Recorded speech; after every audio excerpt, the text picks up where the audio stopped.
Okay, and here we go. I'm going to share some slides with you. And as promised, we are going to talk about the COVID-19 and Cancer Consortium. See what I'm sharing? Can everybody see the slides? Yes. Okay. As a reminder to those of you who are new, our mission as the Advocates for Collaborative Education is to unite and empower advocates across all the cancer spectrum through collaboration, education, and the sharing of leading practice in an effort to improve the outcomes of people living with a cancer diagnosis. So to that end, I want to briefly share with you something that some of you know about, we've talked about, be new to some of you. And this is the COVID-19 and Cancer Consortium. So the CCC19, the goal is to collect and share prospective, granular, and uniformly organized information on people with cancer who are also diagnosed with COVID-19. I think we know, as most of us cancer survivors and all of us cancer advocates, that COVID does not affect everybody the same. And there are certainly populations that are more at risk. And so this was born out of a very small group, and it has now blossomed into 120 organizations that are all contributing data on patients that have cancer and COVID. I want to talk a little bit about what this is and what it isn't. It is a registry.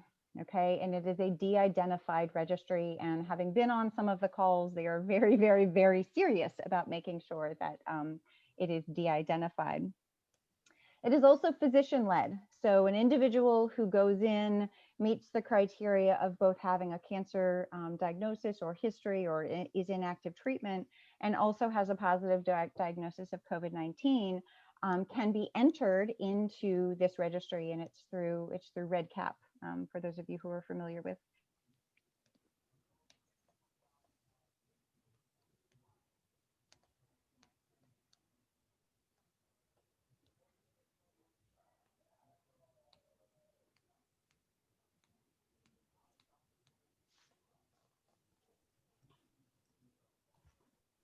Did Stacy just go away? Yeah, Looks I like think she froze froze. up there. Come back, Stacy.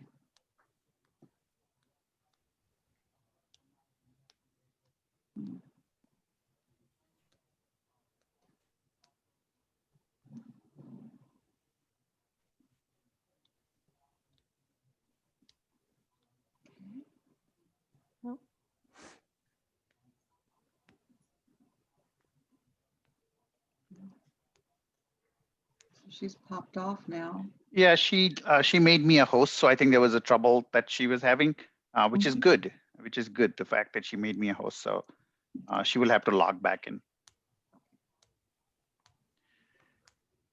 Well, Zoom has its own perils. It works well, but it's not perfect. I've had terrible problems with my home internet. Yeah, I mean, these were never designed for these long all day long video calls and stuff. So here she is. Yes, she's back. back. Oh my goodness, that is. Started to join by my phone. Okay, can you guys hear me? Yes, we can hear you well.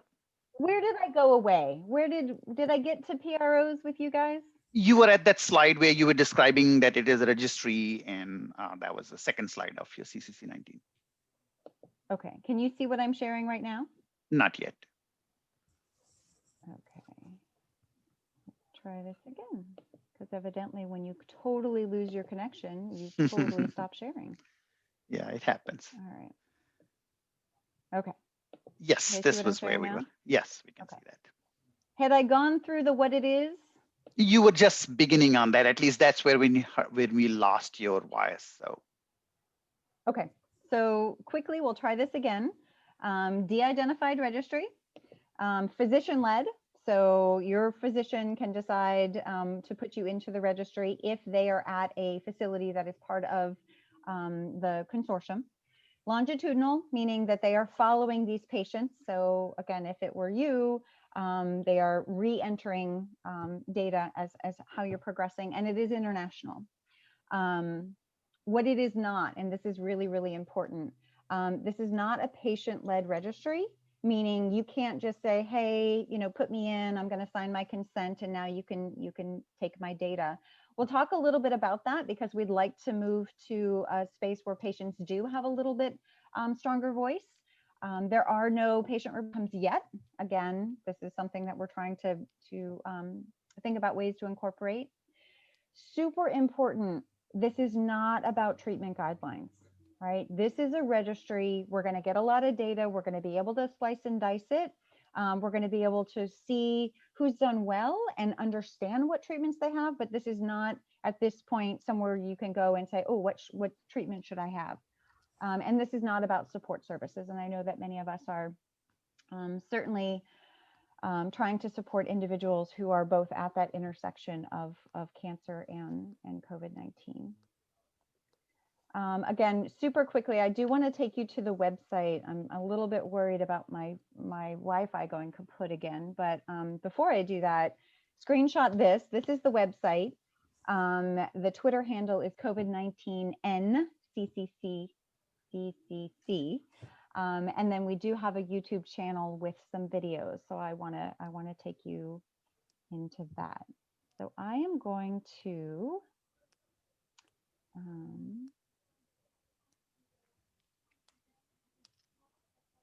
all right. So if you look right here, can you guys see now the website?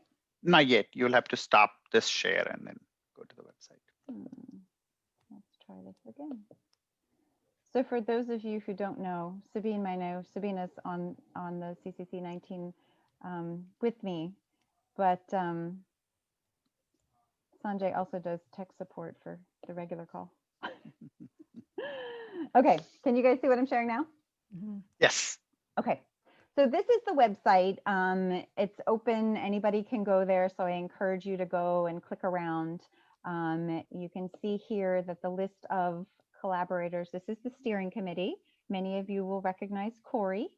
Dimpy is a huge part of this, and she's really been helping the patient advocacy committee kind of move forward with some of the goals that we have.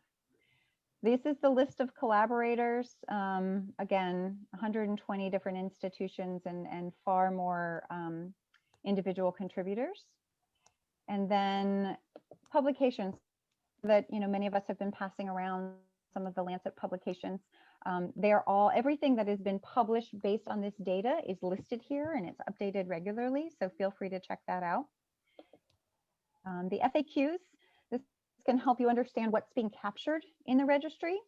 It can also answer some of your questions, and I mentioned the I'm not going to play this video again now that I'm concerned about bandwidth issues, but what we do have is we have individuals who are part of the patient advocacy committee starting to record some of these frequently asked questions to help people better understand what the CCC19 is.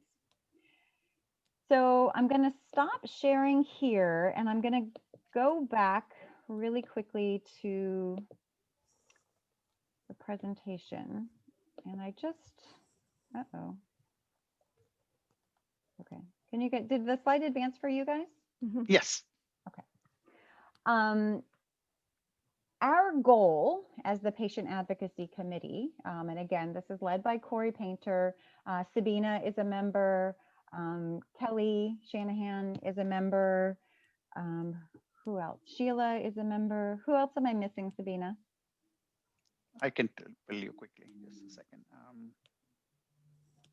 Anyway, there are several of us, but our goals are really to enable individuals to drive participation from community oncologists. I think in this group, we all know that receiving care and receiving information and getting data from an academic medical center is one thing, but we also know that 80% of individuals with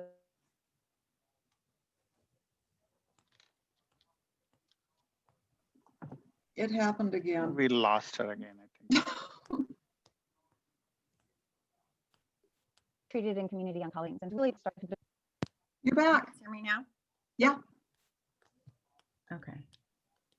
Can you hear me? Can you hear me? Yes, we can hear you. All right, let's Mute this mute one. this one.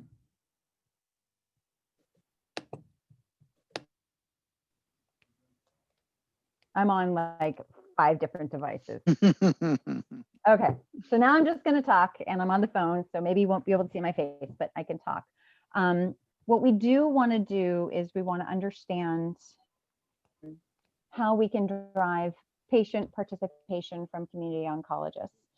We also want to make sure that as these oncologists and then these research clinicians make these findings about the data, that we are able to rapidly translate those findings into lay language, things that are important for our community to understand. Because I know as a group, we've talked a lot about the really strong need to drive fact-based, not fear-based information sharing.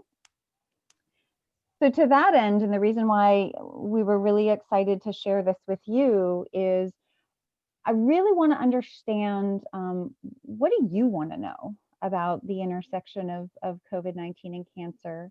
And then how do you want to have any of those learnings conveyed? And then what else should we know about the space? Again, we're all representing different cancer communities, different geographic communities, different cultural communities. What is the need to know? Can you guys still hear me? Mhm. Okay. Now I have PTSD from losing my connection a million times. So with that, I also want to invite Sabina. Do you have anything to add based on kind of? Sorry, I joined late, and we forgot Janet. She's also Janet Freeman. Some of you may know her. Yes, so I see some people nodding. No, I think you did cover everything broadly so far. Sorry, I joined late. My other call was running over. No apologies necessary. Okay, so with that, and then Sanjay, again, the conversation. I think the beauty of this call is really always the dialogue. So I'm always super reticent about just like throwing a bunch of information at people. But I'm glad you joined the call because I have a feeling that people are going to start to ask some questions that you might have some additional insight into. Sure. Yeah, I really appreciate it. And the one thing that I want to quickly add is that if you go back to the website, we have taken upon us as an obligation because we are well aware of the data silos that exist. A lot of the modern academics is such that the publications are published and then they get into a lock and key that nobody can access. So we are trying as best to make all our data as it gets public to be on the website. Now that effort is ambitious, but it is not easy. So if you go to the website, and Stacy, you can guide people later, there is a tab now called data. And on that data, we have a rudimentary dashboard, which comes from one of our 2 published publications. That this is the data that comes from the cancer discovery. It takes a little longer, a little less time to load. It's not, like I said, it's not perfect. But we are trying to build this. The hope is that along with that, sooner or later, we would like to have a public-facing discussion of what we have learned so far, what we can disclose. Now, we are not an information site. We do not want somebody to confuse whatever we say as an academics to be seen as a medical discourse. But at the same time, we want to be as transparent as possible because we ultimately owe it to those from where the data comes from. And therefore, we're trying really good at it. So if anyone wants to help volunteer, dissect, please reach out to me. I moonlight as a science writer, but at the same time, there are only 24 hours. And as you can imagine, something that started with just a tweet in the last 6 months, at this point, and actually, Stacy, I want to add, we are actually at 125 sites right now. And the number, and I have about 500 or so participants that I communicate on daily basis. So, but at the same time, that's my mission as a project manager. I really want this to be about end user, which is you and your loved ones. So we would do as much as possible to make it accessible, so long as it is allowed, and so long as we can do a good job about it. Thank you, Sanjay. And honestly, I will say it's ironic, and Sanjay did mention that this whole thing started with a single tweet. Does that sound familiar to anybody? It's the only thing that has come out good. I always say that this is the only good thing that has ever come out of a tweet in the last 6 months. Yes. No, we did too. Sorry. I will say again, and you know, I know that many of us are familiar with people saying, "Oh yeah, if you have any thoughts, you know, contact me," and it's kind of window dressing. This group in particular has been the most inclusive and accepting of patient advocate input that I've ever worked with. In fact, we had an idea, and Jeremy Warner, you know, was like, "Oh, here's the password to the website. Just make it happen." So if you have thoughts, definitely, you know, they're welcome. Yeah, we need help, and we need the most importantly, we need the idea. If you have something which you think should have been done, should be done, this is something that can help somebody. Do let us know, and I don't promise that it will get done in overnight, but it definitely will be prioritized to make it possible, so long as the legal system and the technical system allows it. Who is the intended audience of this website? Stacey, you want to add up on that? Yeah, it's a great question. So the website's changed, and now that there's data there, you know, I think there's a lot of people that are coming. A lot of, because this is a physician-led registry, a lot of this has been very focused on physicians, clinicians, people who can start to contribute to the registry, but people who will also be able to benefit and apply that knowledge, you know, so clinicians and researchers. With some of the changes that have just been made in the last month, we are trying to make the website also accessible to advocates. At this point, I wouldn't feel comfortable sending patients there. There's not enough data. There's just not enough information. There are links, as I super briefly showed you, to the publications, the publications that have come out based on the data in the registry. But that data and those publications, this is the classic advocate conundrum, and you know, what we're always working towards. We need to take that information and we need to translate that into, you know, what it means for the patient community. So Melissa, there's not a perfect answer to that. We're trying to make something for everybody, but right now, because of the way that the registry is driven, and it is, you know, physician led, it's mostly clinician researchers. So is the intent as advocates, or is it advisable for us to share this with our oncologist, or is this it's a site for patients to come and look and gather data? Or, I mean, I have a great oncologist who would be very receptive to looking at this, but I don't know if that's the intent. Should we be sending this out to our clinicians? So now if I can quickly add it, the intent of the website to begin with, it is a landing page and a banner. It is needed to exist so people can reach out to us quickly without having to go through who to reach to. So it's more of a contact page. It is also a central page where we list everybody who's officially in an academic capacity is involved with us, because when we write publication, we need to make sure we know we have credited everyone and everyone who's involved at the data collection level.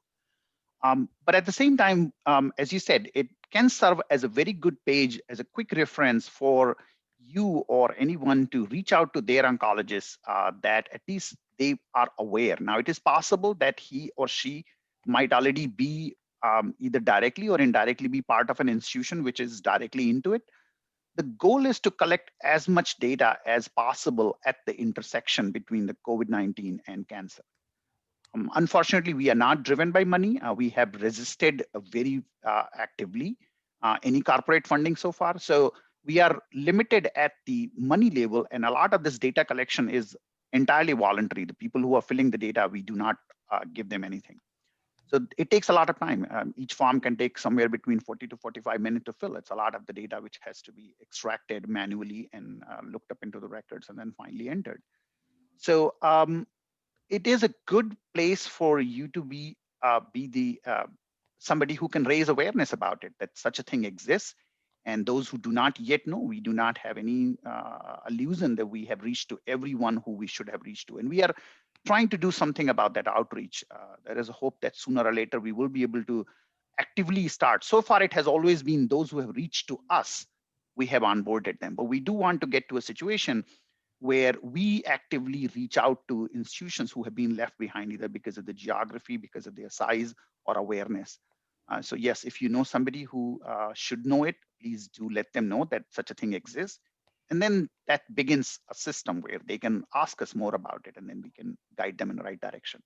Okay, Melissa, thanks. we're actually, as part of the patient advocacy committee, we've created a letter that you could email, or you could, I mean, certainly feel free to share it. None of this is proprietary at all. But what we're trying to do is figure out what is the best and easiest way for us to create something that not only you as an individual, but you as an advocate can start to share to get more people to participate. Stacy, Okay. Yes, ma'am. question And the data that's going to be shared, is that that's accessible to anyone who is part of this research group to use, or is it, I mean, how does that work? They're sharing all of the data. I have a little clarification to make it. The data comes inward to us. It is somewhat easier to sign an inward data agreement than sharing it back. And there are lots of PHI related issues involved with it. So I would not make a blanket statement that the data, which means the raw data, would be shared back to the sites. Each site can ask their data back, but the composite data cannot be sent back to the sites as it is. But once we are very collaborative, so once the publications are, everybody who's involved in the publication, based upon the guidelines that we have set up, quantum of involvement and all, they are part of the publication regime. Long term, how do we, and then as soon as the data is available, which has been in publication, that public data then becomes accessible to public within a short window, whatever each publication demands.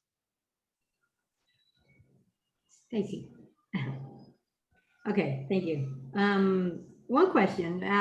You talked about sites registering or being part of it. Do you have an overview of who are these sites in terms of one of my main concerns as an advocate is diversity. I'm from Puerto Rico, I'm Hispanic. But when you look at I'm a med tech, so I've been working about the lab testing and all those things and reading a lot of articles. And when you talk about COVID, and it goes the same with cancer, but when you talk about COVID, it has been already published, the highest burden it had on minorities. So it's important and we have a lot of minorities with other issues with cancer as it is.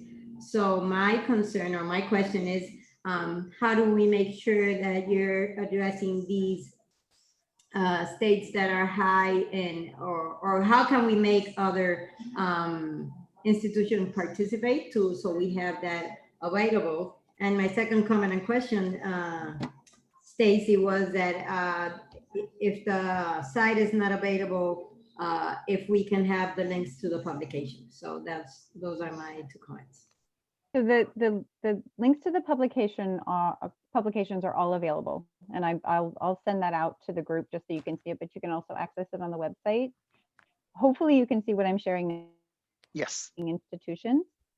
The challenge, and this is one of the things that I mentioned maybe too briefly at the beginning, is these are large academic medical centers. They're large academic medical centers for a number of reasons, not the least of which is because it takes time and effort, which translates into money and resources, to actually put this data into the registry. We know 80% of cancer patients are treated in the community oncology setting, and we know that diversity in registries is incredibly important. We are missing people. That is 100% for sure. So Barbara, in answer to your question is that's why we're coming to you, is like what do you need to encourage and to help support your local institutions in participating. So that's one question or one response. The other piece, and I was sharing this briefly, and I don't know if you guys can see this. Yes, we can see it. So if you look here, this is kind of what we're looking at. This is just talking about kind of outcomes, death within 30 days actually being the outcome. I can't see the number. So I can't tell you. I can tell you that, if they're greater or equal to 65, then, of this Hispanic quadrant, I can tell you, the 30-day mortality percentage. People were alive, 73% were still alive after 30 days, 26.5% were not. But I can't see the numbers of. You should be able to, Ceci, just switch it to the percentage. I think the graph is on percentage. On the left barrier, there is a percentage column. Unclick that, plot percentage. Oh. So that should convert to numbers. Okay. So yeah, we are, Barbara, you mentioned specifically Hispanic, 36 and 100, so 136 in this greater than 65 category. We can do better, right? In under 65, when we've got 198. Can you guys still hear me? Can you still Yes, see me? yeah, we can hear you. Okay. Sorry, now I'm looking at too many things. So, Barbara, does that answer your question on kind of where we are and what we're looking at? And I think the answer to and just how we can help, and because I saw my little island all abandoned in your map, so to see if there's something we could do to have Puerto Rico in there. We have a comprehensive cancer. We have a few comprehensive cancer centers. So Barbara, if you can. So if I can add, yes, so far all of this has been proactively driven from the sites. Those who have heard about it, they reached out to us. Unfortunately, simply because of the bandwidth, it is a very sparsely run organization. So we have not proactively reached to, but if you are aware of any site and if you think that you can be the bridge or you can guide somebody to us, I think we will be very inclined to. We have been trying desperately to extend this to entire South America. And we have had some sites in Mexico already added.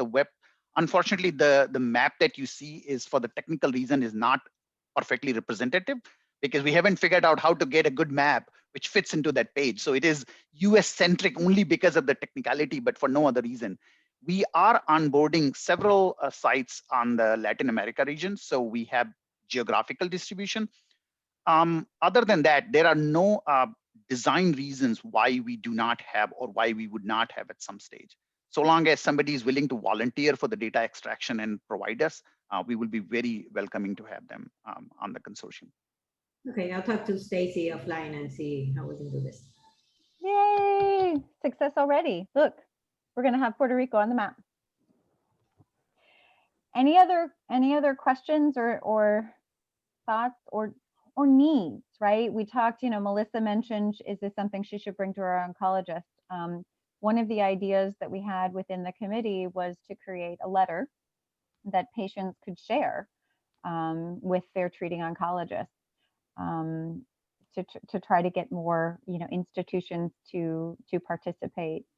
One of the other ideas that we had is to take some of these publications and shake out what is the most important pieces potentially for patients, and to create infographics, to create, things that are consumable by our, patient audience. But I would love to hear, from your vantage point in your specific communities and what your focus is on, what else can we do? We have access and we have the support of these phenomenal clinical researchers. So we want to make sure that we're asking for the right things. I think from my perspective is, I'm absolutely willing to share this with my oncologist and even some of the people that sit on our PFAC committee, the Patient Family Advisory Committee, be willing to share with them. My question is, who is the appropriate person to share this with? I mean, MD Anderson is a huge organization, so I could start with my oncologist, and I can start with one of the, people in the You're already PPAC committee, in. but I don't know who. I mean, gosh, who would I even go to? So Melissa, MD Anderson is already a member site. They are a little trickier to work with it. They have taken really long to start providing data. If anything else, I think by forcing them, they are a big institution, and for whatever reason, and there are reasons that I should not be discussing it here, they have hesitated so far. They have hesitated so far to become a more active participant at the data level. At the conceptual level, they are involved. So there is a very active, but other than that, I think being the bridge between us and the doctor who might be able to help would be a very helpful thing. I'll be glad to do that. And here's the other caveat is my oncologist is married to the head of infectious diseases for Baylor. So if anything, yeah, I can so, get it in their hands, and then they can do with it whatever they want. Yeah, so Baylor is also a partner site. And again, it is just becoming the bridge or being an advocate. Okay. That's probably the. Okay. And Melissa also sharing, I shared the website and the Twitter handle, getting that out just in our respective advocacy circles and helping other advocates become aware that this exists and that there's learnings coming out of it, I think will be helpful. Okay, I'll be happy to do that. I wanted to also mention the YouTube channel that we have recently created, where we are putting up videos in more patient-friendly language. So if this CCC19 website is too difficult for maybe a non-advocate to understand, we can also direct them. And I don't know, Stacey, if you want to pull it up or if you have already, oh, there it is. Yes. So we are working on filling that with more videos that are way easier to understand. And I think once the patient understands what it is, it's also important to understand what is the benefit of sharing it with the oncologist and why would they do, why would they choose to tell their oncologist? So we are working on that together with the letter for the physician, and we have an extensive FAQ for patients. So it's all coming. If there's a letter that is intended to share with physicians, by all means, please forward that to me, and I can share that with my oncologist too. Yeah, the letter has been, and this is unfortunate aspect of that there is a conflict between the intents and the legalese.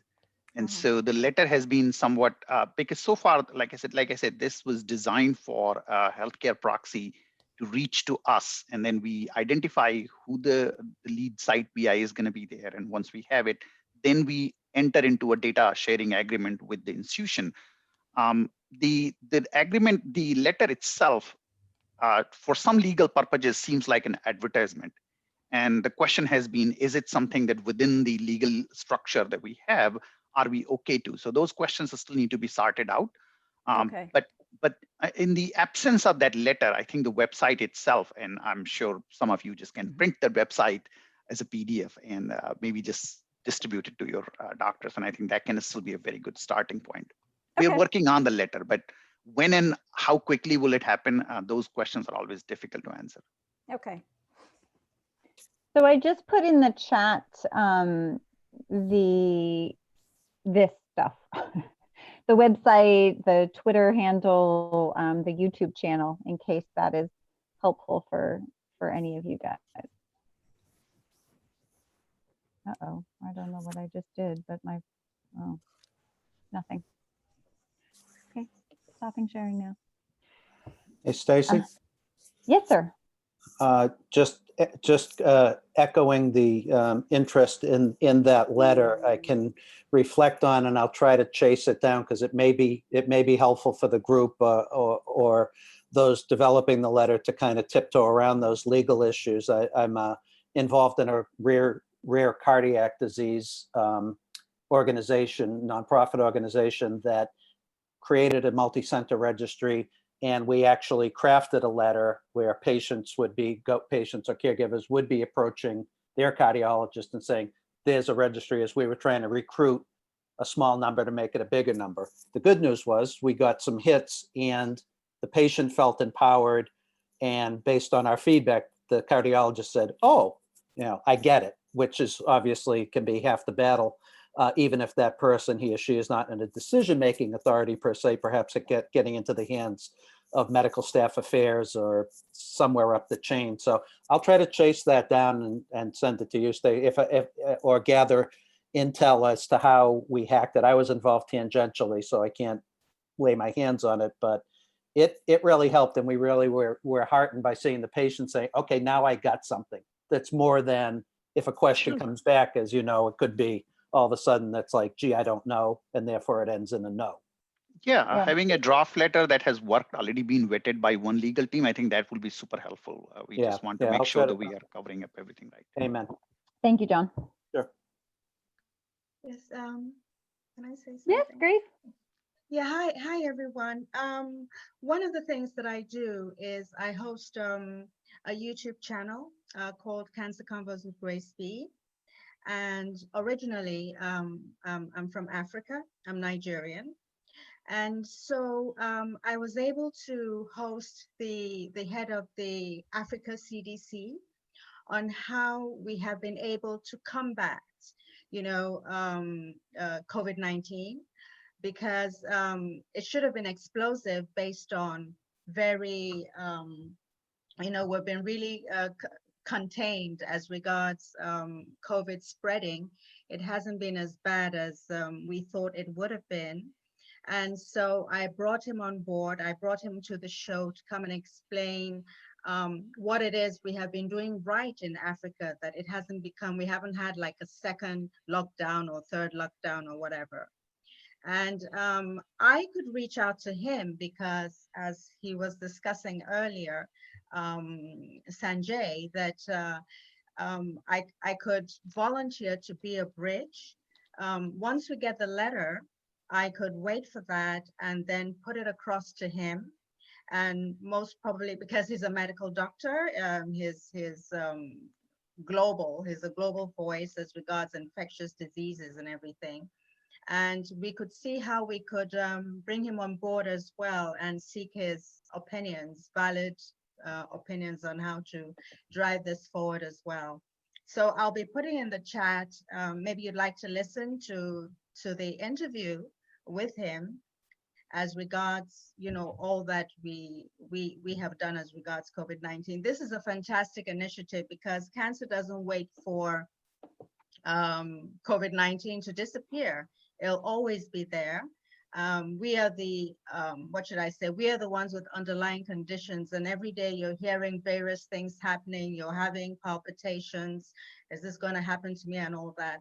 And like Stacy was saying earlier in her infographic, yes, we do need to have the patient voice, and we do need to have the patient voice and the information given back to us in layman's terms, because a lot of us don't really, apart from us that are probably well versed in infographics and data and everything, patients actually want to know in layman's terms, what are we talking about, what it is, how does this affect us and everything.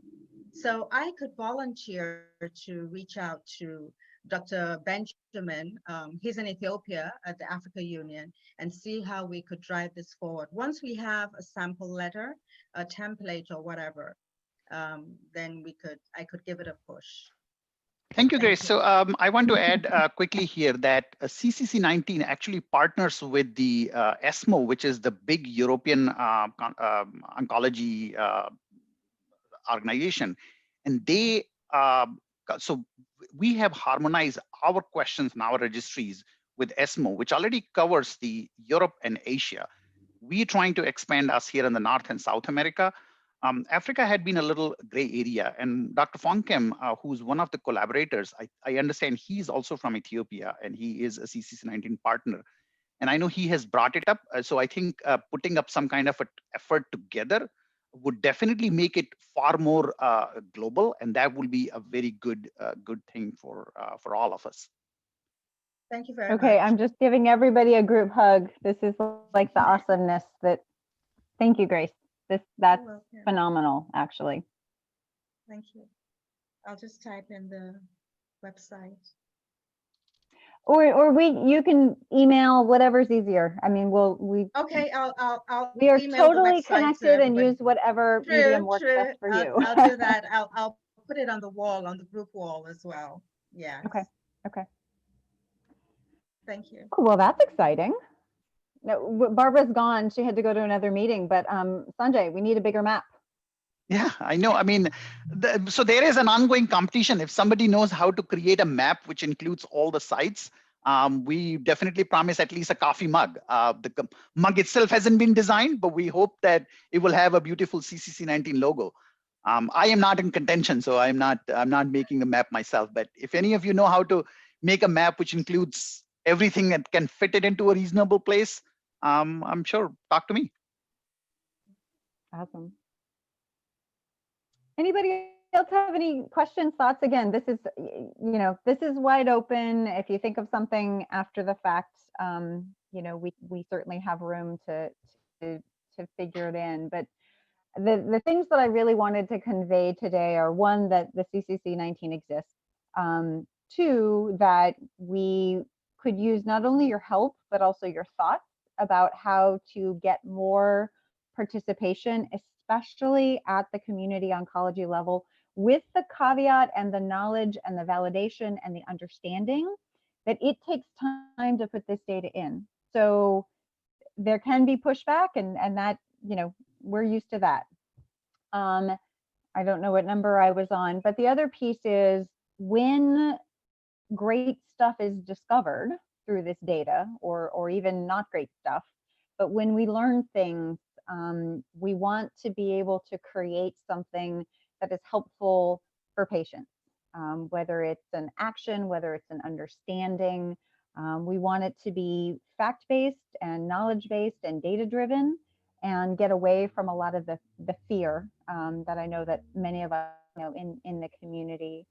So whether it's an infographic, whether it's a specific question you're hearing from your communities, let's just keep that dialogue open. And this group is really very, very, very supportive of the patient voice and advocacy in general. So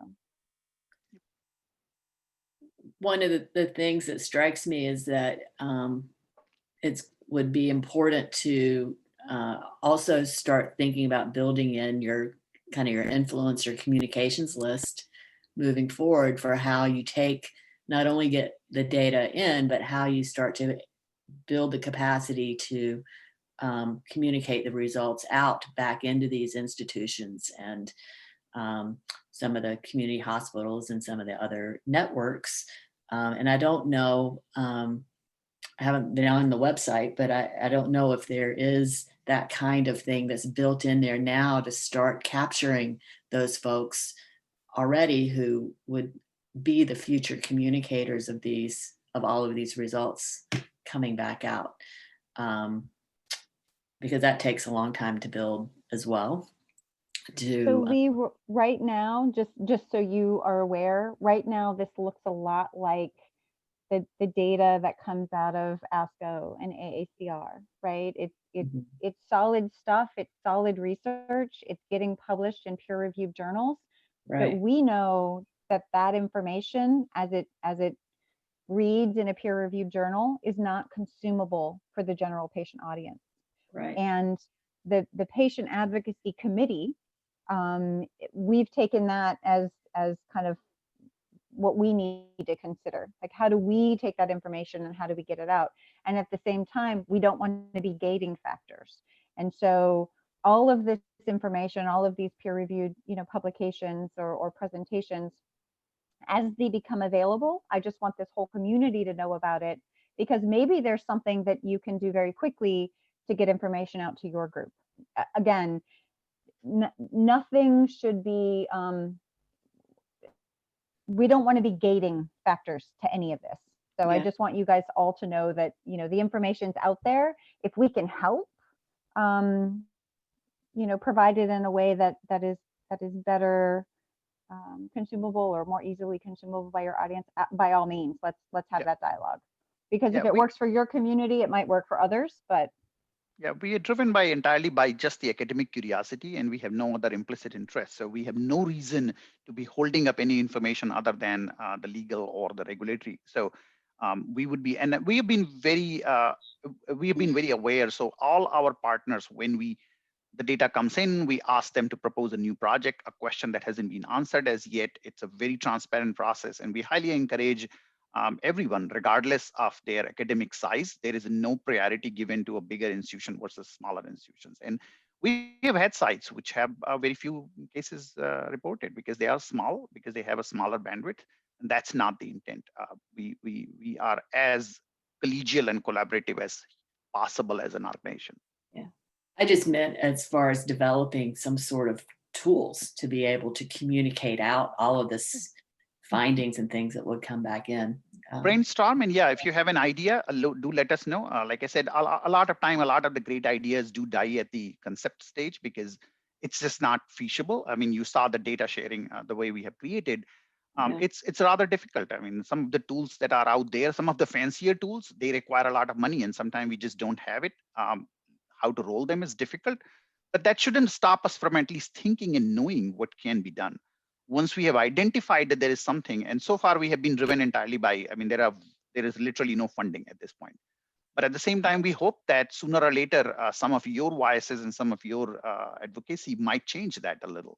And so as and when we have more resources, either in terms of time, money, techniques, or money, we would definitely be trying to do as much as possible to get it back to the community to who we owe it as a mission.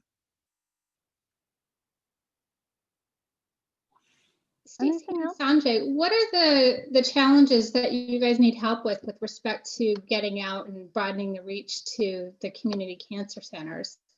Nothing. Like I said, I mean, the way this happened is that because we were formed right at the middle of the pandemic. So the way this happened is that the communication went, initially the people who joined together, those who happened to be on the Twitter. Now I can understand not everybody is on Twitter. So the first pool of the people I can't understand that, Sanjay. Yeah. Well, it's not surprising. And out of the thing, they are not that good. So the first set of the people, it has all been proactively inward. When somebody inquires us, we let them to the right direction.